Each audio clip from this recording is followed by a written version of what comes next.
देखिए, जब भी आप कोई रिपोर्ट देखते हैं तो उसमें आपको कई सारी चीज़ें देखने को मिलती है जिसके बारे में हमें पता नहीं होता है। और कई बार हमें खुद से टेस्ट कराना पड़ता है और हमें ये नहीं पता होता है कि हमें किस चीज़ के लिए कौन सा टेस्ट कराना चाहिए। तो आज की वीडियो में हम उसी के बारे में बात करने वाले हैं। आज की वीडियो में हम आपको सभी टेस्ट के बारे में बताएंगे जो कि बहुत ही कॉमन है और अक्सर कराए जाते हैं। तो यहाँ पे हम केवल ऐसे टेस्ट के बारे में बात करने वाले हैं जो कि बहुत ही कॉमन है, जैसे कि शुगर के लिए, लीवर के लिए, किडनी के लिए आदि। तो यहाँ पे हमारा पहला टेस्ट है CBC। इसकी फुल फॉर्म होती है कंप्लीट ब्लड काउंट।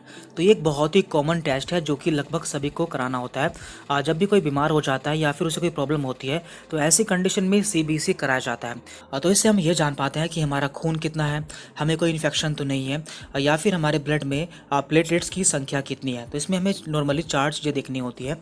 एक होता है इसमें हीमोग्लोबिन, एक होता है इसमें लिम्फोसाइट, इस्नोफिल एंड प्लेटलेट्स। तो हीमोग्लोबिन से हमें ये पता चलता है कि हमारे अंदर खून कितना है। लिम्फोसाइट से हमें ये पता चलता है कि हमारी बॉडी में कोई इन्फेक्शन तो नहीं है। इस्नोफिल से पता चलता है कि हमारी बॉडी में कोई एलर्जी तो नहीं है। एंड प्लेटलेट्स से हमें पता चलता है कि हमें डेंगू या फिर टाइफाइड तो नहीं है। बाकी इनकी वैल्यू कितनी रहती है और हम कैसे जानेंगे कि हमें कोई बीमारी है, उस पर हम पहले वीडियो अपलोड कर चुके हैं। तो उस वीडियो का लिंक हम आपको नीचे डिस्क्रिप्शन बॉक्स में दे देंगे, जहाँ से आप उसे देख सकते हैं। यहाँ पर हमारा दूसरा टेस्ट है लिपिड प्रोफाइल और हमें ये इसी नाम से कराना होता है। नॉर्मली हम इसमें 2 चीज़ें देखते हैं। एक देखते हैं हम इसमें कोलेस्ट्रॉल और एक देखते हैं हम इसमें ट्राइग्लिसराइड। देखिए, हम इसे कब कराते हैं? ऐसे लोग जो कि काफ़ी मोटे होते हैं या फिर जिनमें काफ़ी वसा होती है, और या फिर ऐसे लोग जिनमें हार्ट वाली प्रॉब्लम्स होती है, तो उन्हें ये टेस्ट कराना होता है। क्योंकि कोलेस्ट्रॉल या फिर ट्राइग्लिसराइड का बढ़ जाना हमारे लिए अच्छा नहीं होता है, तो उसको जानने के लिए हम इसका टेस्ट कराते हैं। क्योंकि ये जो कोलेस्ट्रॉल होता है या फिर जो वसा होती है हमारी खून की नलिकाओं में जमा हो जाती है, जिससे हमें आगे दिक्कतें हो सकती हैं। इसके बाद यहाँ पर है LFT। इसकी फुल फॉर्म होती है लीवर फंक्शन टेस्ट। तो इसके द्वारा हम जान पाते हैं कि हमारे लीवर में कोई प्रॉब्लम तो नहीं है। तो नॉर्मली हमें इसमें 2 चीज़ें देखते हैं। Number 1 bilirubin and number 2 SGOT and SGPT। यदि किसी का बिलीरुबिन बढ़ जाता है तो हम मान लेते हैं कि उसे पीलिया या फिर जॉन्डिस हो चुका है। और इसी तरह से SGOT एंड SGPT से हम जान पाते हैं कि हमारे लीवर में और कोई प्रॉब्लम तो नहीं है या फिर हमारा लीवर कितना काम कर रहा है। तो इस तरह से LFT से हम जान पाते हैं कि हमारे लीवर में कौन सी प्रॉब्लम है। और इसके बाद यहाँ पर है TFT। इसकी फुल फॉर्म होती है थायराइड फंक्शन टेस्ट। तो इस टेस्ट के द्वारा हम जान पाते हैं किसी को थायराइड तो नहीं है। देखिए, थायराइड 2 तरह का होता है, एक होता है हाइपर थायराइड और एक होता है हाइपोथायराइड।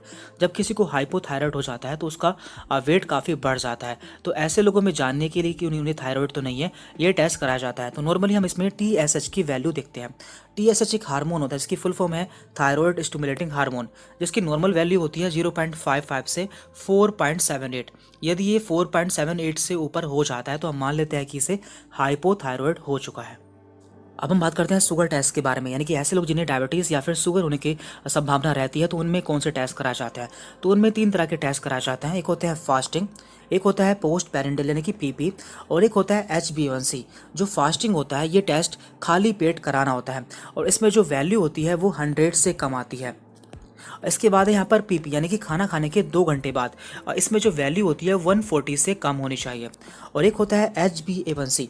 इस टेस्ट के द्वारा हम जान पाते हैं कि हमारी 3 महीने की शुगर कितनी रही है, और इसमें जो वैल्यू होती है वो 5.7 से कम आती है। तो यदि इतनी वैल्यू आती है तो हम जान पाते हैं कि इस पेशेंट को डायबिटीज़ या फिर शुगर नहीं है। इसके बाद यहाँ पर है KFT यानी कि किडनी फंक्शन टेस्ट। इस टेस्ट के द्वारा हम जान पाते हैं कि हमारी किडनी में कोई प्रॉब्लम तो नहीं है। देखिए, जब भी हमारी किडनी में कोई प्रॉब्लम होती है तो हमारी बॉडी में स्वेलिंग यानी कि सूजन भी आ जाती है। तो इस टेस्ट से हम 3 चीज़ें जान पाते हैं, एक क्रेटिनाइन, एक यूरिया एंड एक यूरिक एसिड।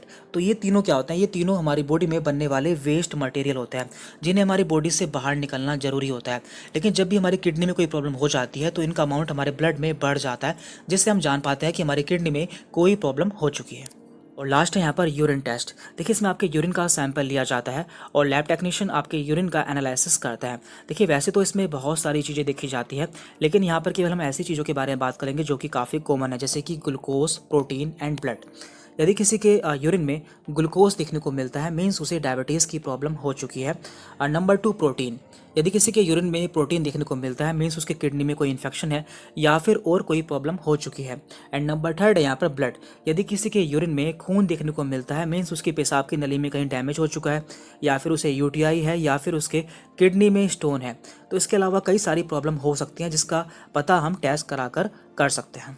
यहाँ पे हमने मैक्सिमम टेस्ट कवर कर लिए हैं। यदि इसके अलावा आप किसी और टेस्ट के बारे में जानना चाहते हैं तो आप हमें नीचे कमेंट करके बता सकते हैं, हम उस पर अलग से वीडियो अपलोड कर देंगे। Thank you very much.